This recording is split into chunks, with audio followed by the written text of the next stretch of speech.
देखिए मीडिया में किस तरीके से हेडलाइंस दी जाती है। अभी रिसेंटली बिग बी ने अपना फ्लैट बेचा 12 करोड़ रुपए का, और उसमें हेडलाइंस में क्या दिखाया जा रहा है कि 47% का एब्सोल्यूट रिटर्न बनाया प्रॉपर्टी में। मतलब उन्होंने प्रॉपर्टी 2012 में खरीदी थी 8 करोड़ की, जो बेची है 12 करोड़ रुपए में, मतलब 47% का रिटर्न।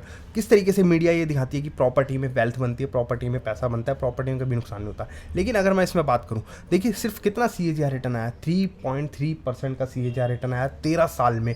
और अगर मैं इसमें कैश कंपोनेंट अगर हुआ होगा तो कितना, 50% कैश कंपोनेंट मान लेते हैं तो अज्यूम करते हैं, तो उसका भी 6% रिटर्न CAGR रिटर्न आएगा। और अगर इसमें रेंट यील्ड भी मैं ऐड कर लेता हूँ, है नेट ऑफ करके 2% की रेंट यील्ड मेंटेन कर लेता हूँ, मैं ऐड कर लेता हूँ, तो 8% का CAGR रिटर्न बनेगा। लेकिन मैं म्यूचुअल फंड के वर्स्ट एवरेज रिटर्न की बात करता हूँ, जहाँ पे 12% का हम लेके चलते हैं, तो 12% के हिसाब से उनकी 8 करोड़ की वैल्यू आज के 13 साल बाद 35 करोड़ हो जानी चाहिए थी। तो ये लोगों को समझ नहीं आता कि किस तरीके से प्रॉपर्टी वर्क करती है। मतलब बेसिकली है, आपको जब भी प्रॉपर्टी बताई जाती है, प्रॉपर्टी में पैसा बनाया लोगों का, लेकिन प्रॉपर्टी और इंश्योरेंस, इन दोनों में हमेशा आपको एब्सोल्यूट रिटर्न बताया जाता है, लेकिन एनुअल रिटर्न नहीं बताया जाता है, जो लोगों से छुपाया जाता है। जहाँ पे ट्रांसपेरेंसी बिल्कुल नहीं है, वहीं पे लोग फंस जाते हैं।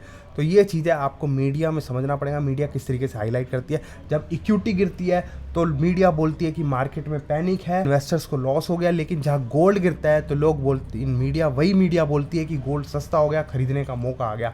तो इसीलिए आपको समझना पड़ेगा, ये सिर्फ माइंडसेट का खेल है। आपको समझना पड़ेगा कहाँ निवेश करना है, कौन सा एसेट आपके लिए बेनिफिशियल है। नमस्कार।